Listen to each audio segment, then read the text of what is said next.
This is Earl Nightingale. The purpose of this recording is to tell you about and try to condense one of the most amazing books ever written, Think and Grow Rich by Napoleon Hill. Without question, this single book has had a greater influence on the lives, accomplishments, and fortunes of more individuals than any other work of its kind. All over the free world, there are literally thousands of successful men in all lines of work who are where they are today because they once picked up and bought a copy of Think and Grow Rich, and they'll be quick to tell you so.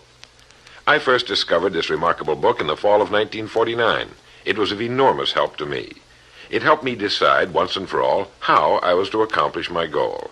It unified my thinking and gave me a straight, clear road to the point I had decided to reach. One of my closest friends found the book several years ago and stayed home for 3 days reading and digesting its material, and he then went on to reach the top in his industry. I've sat in richly paneled, carpeted executive offices and listened to world-famous business leaders, some of them old enough to be my father, tell me that everything worked out fine after they had read Think and Grow Rich. Now, what's the secret of this amazing book? Why has this book, out of all the thousands of self-help books, remained the one towering giant? I think to understand this, you have to know Napoleon Hill as I do.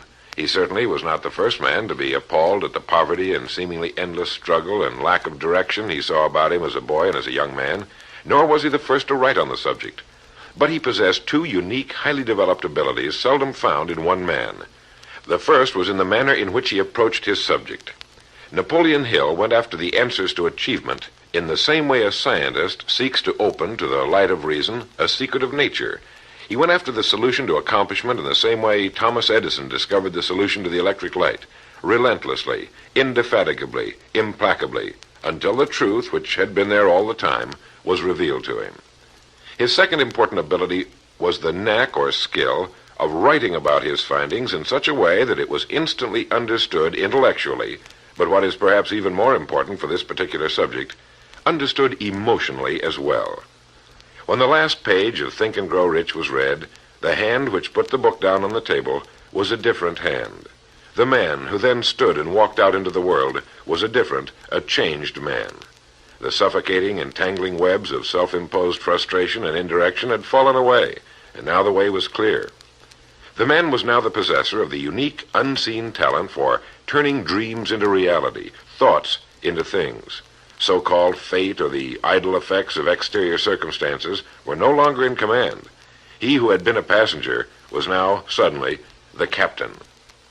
To begin, we have to understand the simple truth, the principle or philosophy which lies as the supporting structure of this work. Unless whatever it is you build is based on truth, you will end with the entire structure fallen and scattered about you like the armor of Homer's ancient warriors. It simply cannot stand. It cannot withstand the test of time.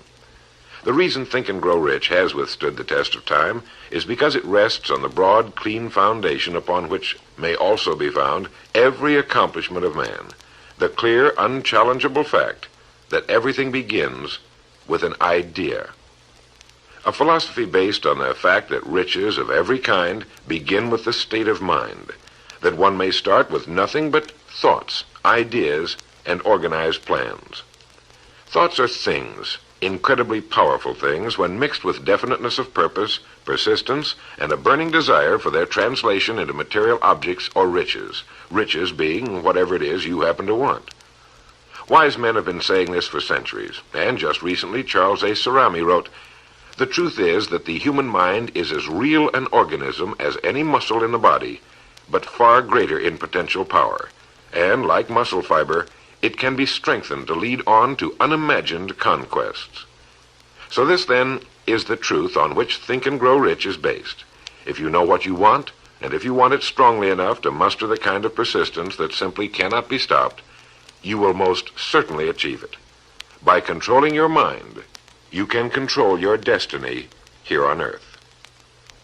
With this as our foundation, let's talk about Napoleon Hill's famous 13 proven steps to riches as found in his book, Think and Grow Rich, remembering, of course, that riches are whatever it is you happen to want.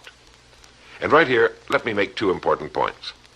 The first is that whenever you listen to this record, have a notebook handy and make notes as we go along. The second is that This record was produced for your own personal use, to go with you on your own exciting journey. To play this record for a group will prove to be of only temporary help. Make sure you have your own personal copy to play again and again, particularly at those times when you may feel yourself getting off the track. And now, Napoleon Hill's famous 13 principles. You will notice that we have separated each principle by banding them on the record. In this way, you're given quick access to any particular principle to which you may wish to return for reference. The first principle, desire. Here is the starting point for all achievement, the first step toward riches. But it's right here that we so often run into a stumbling block. A person will say, I know what I desire, but can I get it? We'll get into this business of doubt later, but once and for all, let's clear up this point. This point of whether or not you can accomplish that which you desire with all your heart. I think it was best expressed by Emerson, who wrote, there is nothing capricious in nature, and the implanting of a desire indicates that its gratification is in the constitution of the creature that feels it. In other words, you would not have the desire unless you were capable of its achievement. Each of us has a built-in governor, and our desires are modified by our abilities and leanings. Whatever it is that you desire with all your heart, understand once and for all that it can and should be yours. In Think and Grow Rich, Napoleon Hill cites example after example of why your burning desire is nothing more than an accurate picture of what you will one day become. So right here, firmly establish in your mind that which you desire more than anything else. For, as Helvetius put it, by annihilating the desires, you annihilate the mind. Every man without passions has within him no principle of action, nor motive to act. A good way to determine whether or not you really have a burning desire is to examine the way you go after it. If you go after that which you think you desire tentatively, timidly, in an attempt to play it safe, you don't have a burning desire at all. You can't get to second base if you keep one foot on first. But if you're willing to burn your bridges behind you and say once and for all, this is it, this is what I will do, and I will never retreat, I'll never go back, then you have the sort of desire that can only end in success. It takes that kind of resolve to be able to keep picking yourself up after the falls you're bound to take. The only people who don't make mistakes are those who never try anything. The timid feeders in the lagoon who never venture into the broad, deep sea beyond. While these principles will work for anything you may want, a more harmonious home life, a more successful career, for our example, let's say your desire happens to be more money, to better care for your family and provide for your future years, to get your share of the prosperity that lies ahead. Napoleon Hill gives us 6 definite, practical steps to follow. 1. Fix in your mind the exact amount of money you desire. It is not sufficient merely to say, I want plenty of money. Be definite as to the amount. There's a psychological reason for definiteness, which will be described in a subsequent principle. Number 2. Determine exactly what you intend to give in return for the money you desire. There's no such reality as something for nothing. 3. Establish a definite date when you intend to possess the money you desire. And 4. Create a definite plan for carrying out your desire and begin at once, whether you're ready or not, to put this plan into action. 5. Write out a clear, concise statement of the amount of money you intend to acquire, name the time limit for its acquisition, state what you intend to give in return for the money, and describe clearly the plan through which you intend to accumulate it. 6. Read your written statement aloud twice daily, once just before retiring at night, and once after arising in the morning. As you read, see and feel and believe yourself already in possession of the money, or whatever your goal happens to be. It's important that you follow these instructions to the letter. Play this part of the record over until you have it down to your satisfaction, for this is by far the most important of the 13 principles, and this chapter of the book ends with these words. Through some strange and powerful principle of mental chemistry, which she has never divulged, nature wraps up in the impulse of strong desire that something which recognizes no such word as impossible and accepts no such reality as failure. The second principle is faith. You never would have even thought of your main desire unless faith were tugging at your mind. And if you find it difficult at times to have faith in yourself, you can be certain that you can have faith in these principles. Napoleon Hill writes, "Faith is a state of mind which may be induced or created by affirmation or repeated instructions to the subconscious mind through the principle of conscious autosuggestion." Conscious autosuggestion simply means a suggestion by yourself to yourself, just as an autobiography is a biography written by the person it's about. By getting a mental image of yourself already having accomplished your main desire over and over again, you will muster the faith you need. Faith is vital to accomplishment. The Emperor Napoleon once said, "All the scholastic scaffolding falls as a ruined edifice before one single word, faith." Pascal said, "Faith affirms many things respecting which the senses are silent, but nothing which they deny. It is superior to their testimony, but never opposed to it." Goethe said, "Epochs of faith are epochs of fruitfulness, but epochs of unbelief, however glittering, are barren of all permanent good." And as Schlegel put it, "In actual life, every great enterprise begins with and takes its first forward step in faith." Have faith that you can accomplish that which you seek, for you would never have decided upon it unless it was meant for you to accomplish. In his chapter on faith, Napoleon Hill gives us a self-confidence formula. First, I know that I have the ability to achieve the object of my definite purpose in life, therefore I demand of myself persistent, continuous action toward its attainment, and I here and now promise to render such action. Second, I realize the dominant thoughts of my mind will eventually reproduce themselves in outward physical action and gradually transform themselves into physical reality. Therefore, I will concentrate my thoughts for 30 minutes daily upon the task of thinking of the person I intend to become, thereby creating in my mind a clear mental picture of that person. Third, I know through the principle of autosuggestion any desire that I persistently hold in my mind will eventually seek expression through some practical means of attaining the object back of it. Therefore, I will devote 10 minutes daily to demanding of myself the development of self-confidence. Fourth, I have clearly written down a description of my definite chief aim in life, and I will never stop trying until I have developed sufficient self-confidence for its attainment. Fifth, I fully realize that no wealth or position can long endure unless built upon truth and justice.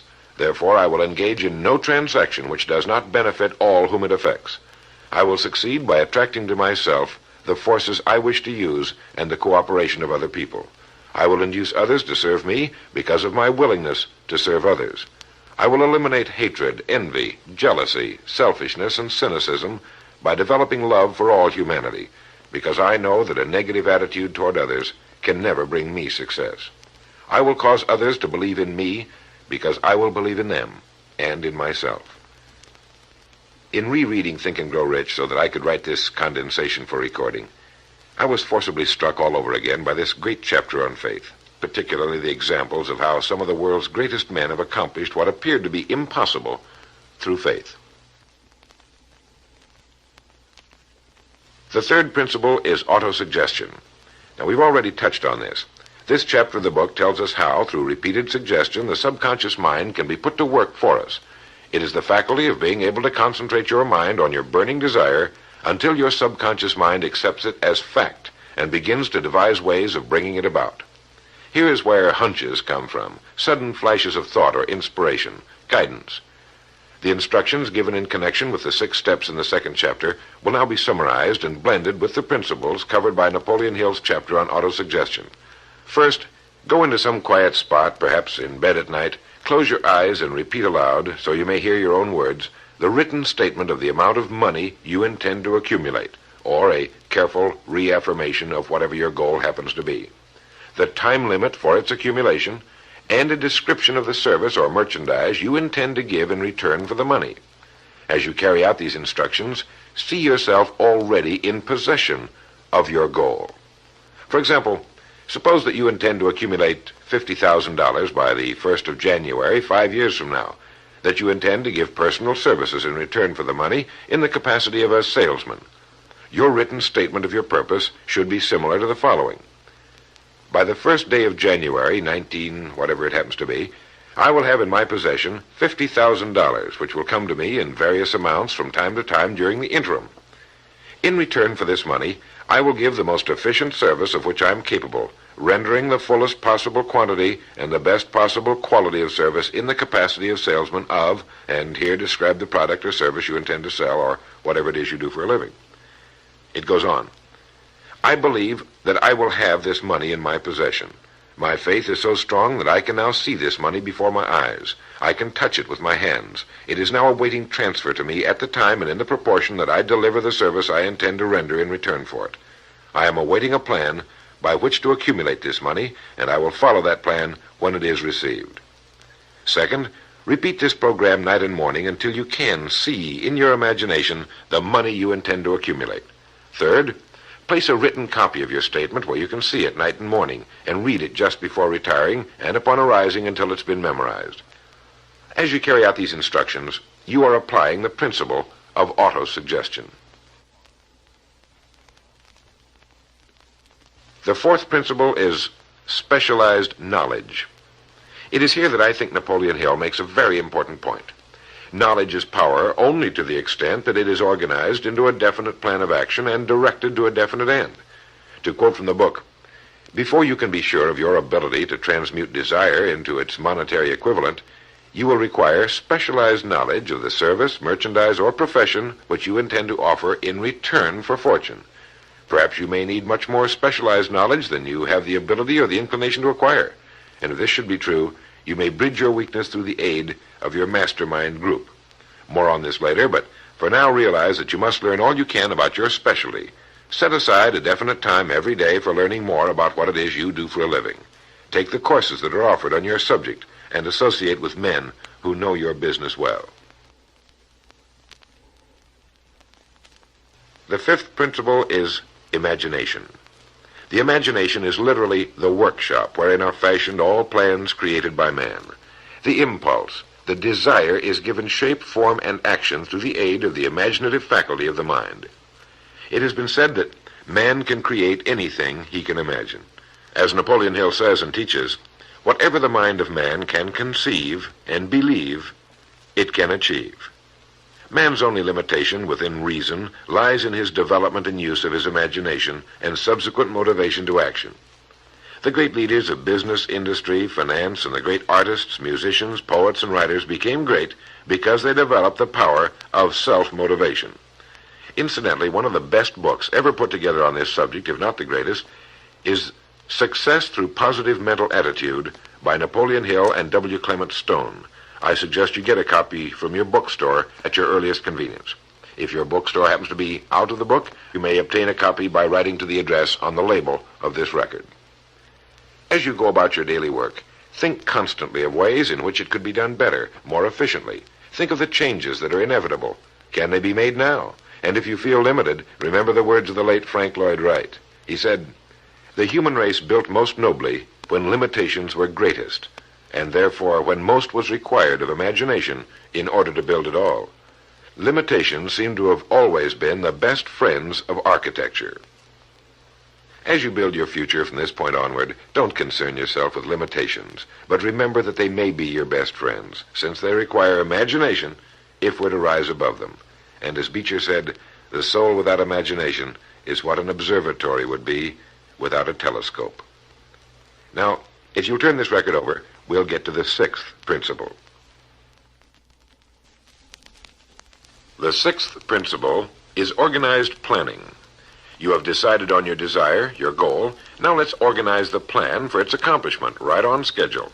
Let me quote again from Think and Grow Rich.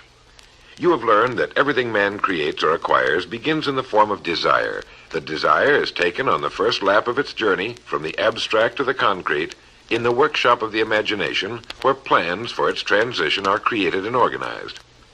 Earlier, you were instructed to take 6 definite practical steps as your first move in translating the desire for whatever you want into its physical equivalent. One of these steps is the formation of a definite practical plan or plans through which this transformation may be made. 1. Ally yourself with one or more persons, a group of as many people as you may need for the creation and carrying out of your plan or plans for the accumulation of the money you've established as your goal. Making use of the mastermind principle. This is important. 2. Before forming your mastermind alliance, decide what advantages and benefits you may offer the individual members of your group in return for their cooperation. No one will work indefinitely without some form of compensation, although this may not always be in the form of money. 3. Arrange to meet with the members of your mastermind group at least twice a week, and more often if possible, until you have jointly perfected the necessary plan or plans for the accomplishment of your goal. 4. Maintain perfect harmony between yourself and every member of your mastermind group. Keep in mind these facts. First, you're engaged in an undertaking of major importance to you. To be sure of success, you must have plans which are faultless.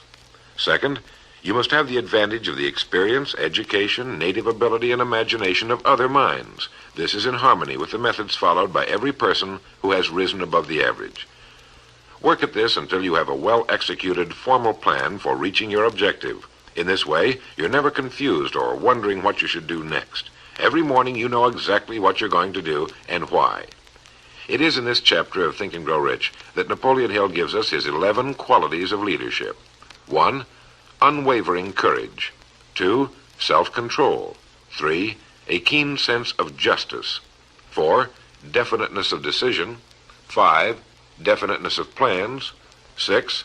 The habit of doing more than paid for. 7. A pleasing personality. 8. Sympathy and understanding. 9. Mastery of detail. 10. Willingness to assume full responsibility. And 11. Cooperation. The chapter on organized planning is one of the largest and most important in the book. It goes without saying that a man without a plan to follow is like a ship without a course. No place to go, with disaster a probability. The 7th principle, decision. The mastery of procrastination. To quote, accurate analysis of over 25,000 men and women who had experienced failure disclosed the fact that lack of decision was near the head of the list of the 30 major causes of failure. This is no mere statement of a theory, it is a fact. Procrastination, the opposite of decision, is a common enemy which every man must conquer. Analysis of several hundred people who had accumulated fortunes well beyond the $1 million mark disclosed the fact that every one of them had the habit of reaching decisions promptly and of changing these decisions slowly if and when they were changed. People who fail to accumulate money, without exception, have the habit of reaching decisions, if at all, very slowly, and of changing these decisions quickly and often. A definite objective makes reaching prompt decisions that much easier. Napoleon Hill gives many examples, one of which is the case of Henry Ford. One of Henry Ford's most outstanding qualities was his habit of reaching decisions quickly and definitely and changing them slowly. This quality was so pronounced in the late Mr. Ford that it earned for him the reputation of being obstinate. It was this quality which prompted Mr. Ford to continue to manufacture his famous Model T, the world's ugliest but for the time most practical car, when all of his advisors and many of the purchasers of the car were urging him to change it. Perhaps he delayed too long in making the change, but the other side of the story is that his firmness of decision yielded a huge fortune before the change in model became necessary, and the company is certainly none the worse for it today. When you make up your mind, stay with it. The majority of people who fail to make the grade are generally easily influenced by the opinions of others, easily swayed. They permit the newspapers and the gossiping neighbors to do their thinking for them. Opinions are the cheapest commodities on earth. Keep your own counsel when you begin to put into practice the principles we're describing here. By reaching your own decisions and following them, take no one into your confidence except the members of your mastermind group, and be very careful in your selection of this group, that you choose only those who will be in complete sympathy and harmony with your purpose. Close friends and relatives, while not meaning to do so, often handicap one through opinions and sometimes through ridicule. Thousands of men and women carry inferiority complexes with them all through life, because some well-meaning but ignorant person destroyed their confidence through opinions or ridicule. If a decision is worth anything at all, it's worth sticking to until it's been completely worked. The 8th principle, persistence. Napoleon Hill defines persistence as the power of will. Willpower and desire, when properly combined, make an irresistible pair. Persistence to an individual is what carbon is to steel. In uncounted thousands of cases, persistence has stood as the difference between success and failure. It is this quality more than any other that keeps the majority from great accomplishment. They'll try a thing, but as soon as the going gets tough, they fold. Experience with thousands of people has proved that lack of persistence is a weakness common to the majority of men. It is a weakness which may be overcome by effort. If you're to accomplish the desire you've set for yourself, you must form the habit of persistence. Things will get dark. It will seem as though there's no longer any reason to continue. Everything in you will tell you to give up, to quit trying. And it's right here that the men are separated from the boys. It's right here that if you'll go that extra mile and keep going, that the skies will clear, and you'll begin to see the first signs of the abundance that is to be yours because you had the courage to persist. With persistence will come success. Persistence is a state of mind. Therefore, it can be cultivated. Like all states of mind, persistence is based upon definite causes, among them these. 1, definiteness of purpose, knowing what you want. 2, desire.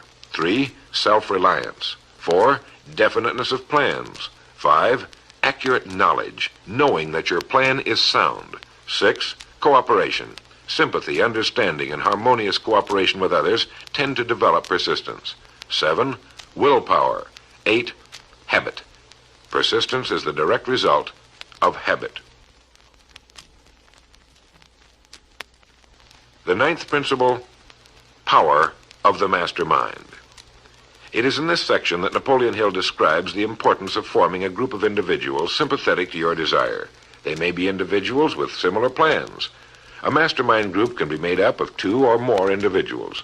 No 2 minds ever come together without thereby creating a third invisible, intangible force, which may be likened to a third mind. You may have noticed many times that by discussing something with another individual, you suddenly get good ideas as a result of this association. Ideas you would not have gotten without this association. The same thing happens to the other person. A lot of good ideas have been born in individual minds as a result of having met in committee. Associating with your mastermind group is not meant as a means of letting others do your thinking for you. Far from it. It is to stimulate your own thinking through the association with other minds. No one knows everything. The more sympathetic minds you get together, and by sympathetic I mean working for a common purpose, the more related information is going to be available, and great ideas are a combination of related information. So pick the member or members of your mastermind group with care. Make sure they're people you respect and who are hard-working and conscientious. You'll have a lot of fun, and you'll all reach your goals just that much sooner. The 10th principle could be called enthusiasm. That is, the enthusiasm that comes from the channeling of all bodily drives into positive, worthwhile outlets. It is in this chapter that Napoleon Hill describes the importance of the woman, the one and only woman, in the achievement of a worthwhile goal. It seemed quite significant to Mr. Hill that practically every great leader was a man whose achievements were largely inspired by a woman. When things get tough, and you can count on it, they will, you may be deserted by what you thought were friends. But if you've got a good woman, you'll never be alone. She'll be willing to start over again if necessary, and she'll give you the new enthusiasm that comes through her faith in you. Having someone to love is having someone to share your success and accomplishments, to give you the praise that all of us need from time to time. A man can become successful without a wife and family, but all the real joy is taken out of it. Take care of your wife and children as your greatest possessions. The 11th principle has to do with the subconscious mind. The subconscious mind consists of a field of consciousness in which every impulse of thought that reaches the objective mind through any of the 5 senses is classified and recorded, and from which thoughts may be recalled or withdrawn as letters may be taken from a filing cabinet. It receives and files sense impressions or thoughts, regardless of their nature. You may voluntarily plant in your subconscious mind any plan, thought, or purpose which you desire to translate into its physical or monetary equivalent. The subconscious acts first on the dominating desires which have been mixed with emotional feeling, such as faith. Your subconscious mind works night and day. Through a method of procedure unknown to man, the subconscious mind draws upon the forces of infinite intelligence for the power with which it voluntarily transmutes one's desires into their physical equivalent, making use always of the most practical media by which this end may be accomplished.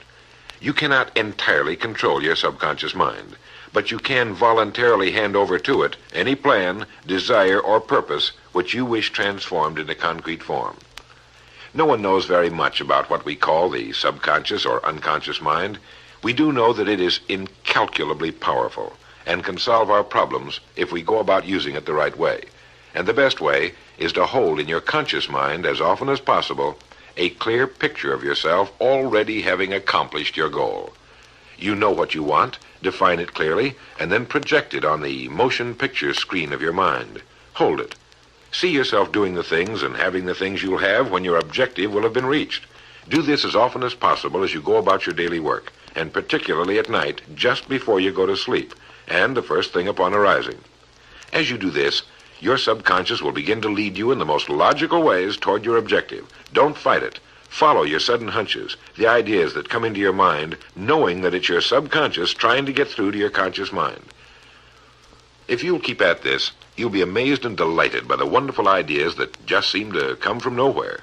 In the next principle, we'll talk some more about this sixth sense that seems to control the lives of the great men and women, but it comes from a systematic triggering of the subconscious mind. The lives of the great men and women, which seem miraculous to the average person, are nothing more than the fulfillment of their burning desires through the power of their subconscious minds. Time means nothing to your subconscious. A man could work steadily at his job for 40 years and not accomplish as much as is possible in 3 or 4 years through the proper working of this principle. Your subconscious mind cannot remain idle. If you fail to plant desires in your subconscious mind, it will feed upon the thoughts which reach it as a result of your neglect. Remember that you're living daily in the midst of all manner of thought impulses which are reaching your subconscious mind without your knowledge. Some of these impulses are negative, some are positive.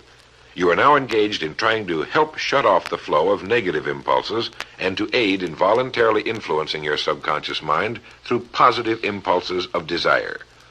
When you achieve this, you will possess the key which unlocks the door to your subconscious mind. Bulwer wrote, "The man who succeeds above his fellows is the one who, early in life, clearly discerns his object, and toward that object habitually directs his powers. Even genius itself is but fine observation strengthened by fixity of purpose. Every man who observes vigilantly and resolves steadfastly grows unconsciously into genius." The key word there is unconsciously. Know what you want. Decide once and for all that it will be yours. Remain steadfast on course, propelled by faith, and your subconscious or unconscious mind will do the rest. The 12th principle, as outlined in Think and Grow Rich by Napoleon Hill, has to do with the brain. If you had access to all the wealth in the world and took a penny, you would be doing exactly what you very probably have been doing in the use of your brain. Nothing in the world is more pitiful than the misunderstanding by the average person of the power of his brain and the minds to which it is connected, the conscious and the subconscious. You own in your brain the most marvelous, miraculous, inconceivably powerful force the world has ever known. Take, for example, the fact that the number of lines which connect the brain cells with one another equal the figure 1 followed by 15 million ciphers. It has been determined that there are from 10 to 14 billion cells in the average human cerebral cortex. It is inconceivable that such a network of intricate machinery should be in existence for the sole purpose of carrying on the physical functions incidental to growth and maintenance of the physical body. This is the mechanism that has given us the supersonic airplane, our deep rocket probes into outer space, the sciences, the arts, all that we know and use today and will use tomorrow, have hatched from this small gray mass each of us carries around. Can you doubt, even for a moment, that it can bring you and yours everything you want here on Earth? Of course it can. If you will recognize your power as an individual and stop acting like those who have never even thought about it. Give it the job you've decided to accomplish and watch it handle it. The 13th and final principle is called the sixth sense.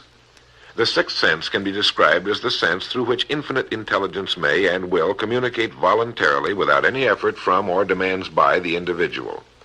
This principle is the apex of the philosophy. It can be assimilated, understood, and applied only by first mastering the other 12 principles. The sixth sense is that portion of the subconscious mind which has been referred to as the creative imagination. It has also been referred to as the receiving set, through which ideas, plans, and thoughts flash into the mind. The flashes are sometimes called hunches or inspirations. The sixth sense defies description. It cannot be described to a person who has not mastered the other principles of this philosophy, because such a person has no knowledge and no experience with which the sixth sense may be compared. The sixth sense is not something that one can take off and put on at will. Ability to use this great power comes slowly through application of the other principles we've outlined. Many individuals come into a workable knowledge of the sixth sense even before the age of 40, but more often the knowledge is not available until one is well past 50, and this for the reason that the spiritual forces with which the sixth sense is so closely related do not mature and become usable generally except through years of meditation, self-examination, and serious thought. But begin to develop it now by applying the principles we've talked about here. Remember this: man can create nothing which he does not first conceive in the form of an impulse of thought. Man's thought impulses begin immediately to translate themselves into their physical equivalent, whether those thoughts are voluntary or involuntary. Keep fear out of your mind by concentrating on the mental picture of your goal, your greatest desire. Now, I want to mention that Think and Grow Rich as a book carries more endorsements by great men who knew of its truth than any other book of its kind ever written. I'll touch on only a few. All of these great men actually endorsed Napoleon Hill's principles. Former President of the United States William Howard Taft. F.W. Woolworth wrote that he had built his great chain of stores by applying many of these principles. Robert Dollar, who built the great Dollar steamship line, wrote, "If I had had this philosophy 50 years ago, I suppose I could have accomplished all that I've done in less than half the time. I sincerely hope the world will discover and reward you." Samuel Gompers wrote that the mastery of these principles is the equivalent of an insurance policy against failure. President Woodrow Wilson, John Wanamaker, the merchant prince, wrote, "I know that your fundamentals are sound because I've been applying them in my business for more than 30 years. George Eastman, the world's largest maker of cameras, Thomas Edison, Luther Burbank, Theodore Roosevelt, E.M. Statler, John D. Rockefeller. I think you know that the endorsements of these great men could not have been bought with all the money in the world. What we have been talking about here can change your life, can bring you anything and everything worthwhile you want in life for yourself and your family. Cut yourself away from the average, from the mediocre, and chart your course on the dream in your heart. These 13 principles will never let you down, as long as you use them. And now, it is with great pleasure that I give you the author himself, Napoleon Hill. Thank you, Earl Nightingale.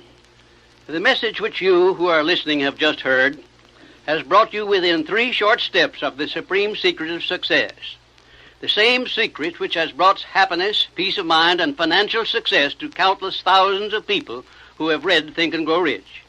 The same secret which has made master salesmen out of ordinary order takers. And the same secret which has brought friendship, love, and marriage to men and women who have come under the spell of the 13 principles which Earl Nightingale has just described. You desire the better things of life, or you wouldn't be listening to this record. Come with me then, and I will help you chart your course, so you may acquire whatever it is that you desire most in life by following these instructions.